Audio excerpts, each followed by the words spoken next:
বাসুদেব ঘোষ কয় অপরূপ শোভা। অপরূপ শোভাটা দিচ্ছে কি শোভা? মায়ের সঙ্গে ছেলে যে বিভিন্নভাবে ছেলেরা মায়ের সঙ্গে কত কিছু মায়ের অঞ্চল ধরি, তো মায়ের আঁচলটা চোখে চাপা নিয়েছে বলে আমি লুকিয়ে গেছি। মা বলছে আমি তোকে দেখতে পাচ্ছি,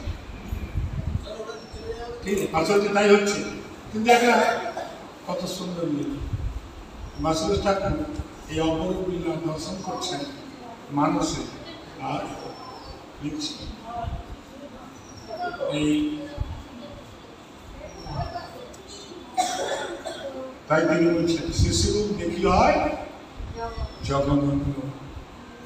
শিশু এমন রূপ জগৎ মোহিত হয়ে যাবে।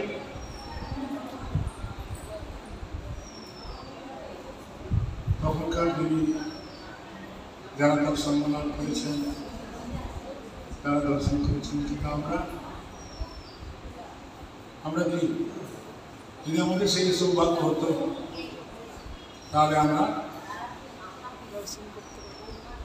বাসুদেব দত্ত ঠাকুর, বাসুদেব ঘোষ, বাসুদেব দত্ত ঠাকুর যারা আপনারা নবদ্বীপ মণ্ডল পরিক্রমায় যান,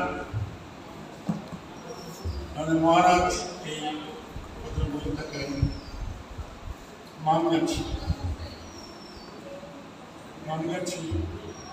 মাগনপুরের পরে যেখানে সারঙ্গপুর মাঠ, এখন আমার বাসুদেব দত্তের যেখানে বাস্তু ছিল সেইখানে আমার মাঠটা হয়, ভিতরে ঢুকনা লাগে রাস্তার উপরেই হতো।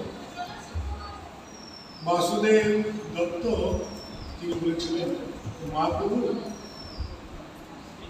জগতের মানুষ এত কষ্ট পাচ্ছে তারা বলতে পারছে না, বারবার পাচ্ছে কত কষ্ট পাচ্ছে, এই সকলের সমস্ত পাল আমাকে দাও, আমি অনন্ত করে কিছু না, সকলকে আপনি জানান।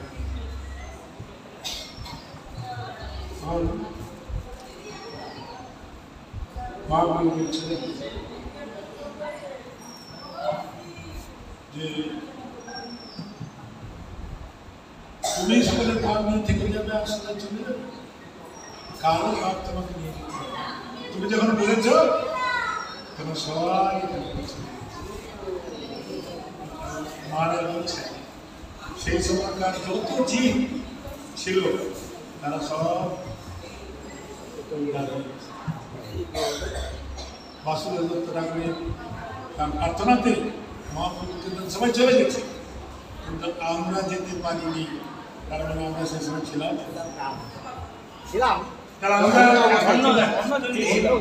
এই জগতে তারা এত লোক সবাই শুনে থাকে, আবার আমরা ব্লগ দেখলে আমরা সব চলে এসেছি। তো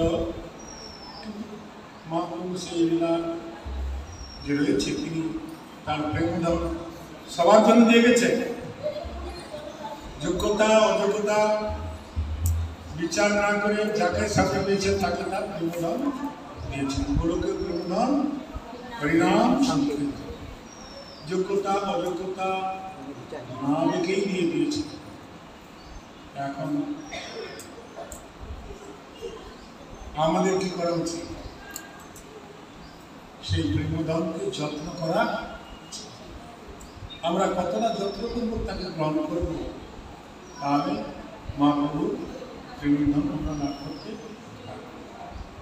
মনে করেন আপনাকে 100 টাকা দেওয়া হয়, এই 100 টাকাটা যদি যথাযথ ব্যবহার করতে জানেন বা পেরেছেন তাহলে আপনাকে 100 নয় পরিবারে 1000 দেওয়া হবে। কিন্তু 100 টাকায় যদি আপনি খুইয়ে ফেলেন, নষ্ট করে দেন, তারপর কেউ আপনাকে দেবে? যিনি দিয়েছেন তিনি সর্ব বিচার বিবেচনা করেই দিয়েছেন। আমাদের কতটা ক্ষমতা আছে আমরা ধারণ করতে পারি, যদি আমরা সেই যোগ্যতা দেখাতে পারি। আমরা একনিষ্ঠভাবে আপনার এই প্রেমধন গ্রহণ করেছি, তাহলে অবশ্যই অবশ্যই মহাপ্রভু আমাদের কৃপা করবেন। আর যারা কৃপা লাভ করেছেন তাদের দায়িত্ব হলো যারা এখনো বঞ্চিত জগায় বাঁধায় পরিণাম দিতে গিয়ে মাথা বাটিয়ে রক্ত দিতে,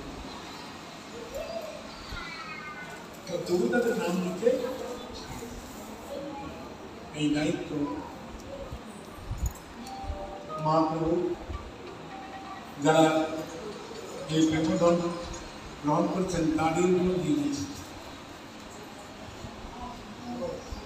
যারা গ্রহণ করেছেন তাদের উপর দিয়ে গেছেন। পাশের বাড়িতে যারা হরিনাম করছে না, এখন যারা এই থেকে দূরে গিয়েছে তাদের কাছে তাদেরকে জানাতে হবে, কেননা তারা কেউ জানে না এইসব বিষয়ে কোনো ইনস্টিটিউট করে নেই, তারা পড়াশোনা করেছে এমন তো নয়, তাই তাদেরকে জানাতে হবে। আমরাও কি আর প্রথম থেকে এসব করেছি? হ্যাঁ, চ্যানেল হিস্ট্রিটা খুঁজে দেখলে পরে আছে কি সব বেরিয়ে যাবে। হ্যাঁ, তবে এখন হয়তো যারা জানে না তারা, তবে তাদেরকে আমাদের দেখে অবহেলা করা বা তাদের প্রতি অযত্ন হওয়াটা, তাদের প্রতি যত্ন নিতে হবে। প্রবাদ বলেছেন শিক্ষা দেওয়ার একটা নাম হলো ভালোবাসা। ভালোবাসার মাধ্যমে আপনাকে শিক্ষা দিতে হবে। হ্যাঁ, তো প্রবাদ দিয়েছিলেন সমস্ত হিপি, যারা হিপি ছিল তাদেরকে হ্যাপি করে। তারা দুঃখী ছিল, ঘর থেকে বেরিয়ে গিয়েছিল, ঘরে ফিরতে চাইছিল, ঘর ছেড়ে তারা রাস্তাঘাটে পার্কে যেখানে সেখানে মাছের তোলা মদ খেয়ে ড্রিঙ্ক করে নেশা করে পড়ে থাকে। এইরকম তাদের অনিশ্চিত জীবন, তাদেরকে প্রবাদ তাদেরকে ভালোবাসা দেবে। তোমরা এখানে আসো, প্রসাদ ফ্রি, প্রসাদ ফ্রি, প্রসাদ রবিবারে ফিস্ট প্রসাদ ফ্রি। কে রান্না করবে? ভগবান। তাহলে বাসন কুসন কে দেবে?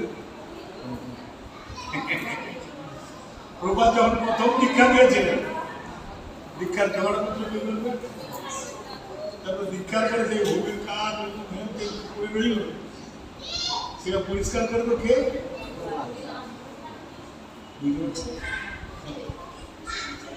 কত কষ্ট করে তিনি অন্যকে ভালোবাসা দিয়েছে, আর তার ভালোবাসা যারা পেয়েছে তারা নিজের জীবন ধন্যাতিধন্য করে ফেলেছে। আমাদেরকেও তারা দিগদর্শন করছে, আমাদের ধন্যকে ধন্য করার জন্য তারা এগিয়ে এসেছে। আমাদেরও উচিত সকলকে আপন করে নিয়ে তাদের মার্গদর্শন করা। হরে কৃষ্ণ হরে কৃষ্ণ কৃষ্ণ কৃষ্ণ হরে হরে হরে রাম হরে রাম রাম রাম হরে হরে। এইখানে ভগবান কৃষ্ণ এসেছিলেন।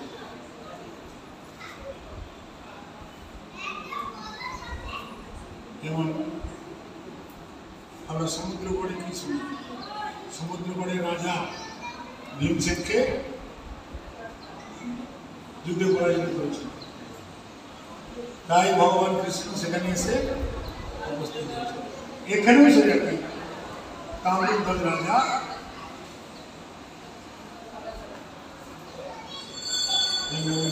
ভীমসেন যাই হোক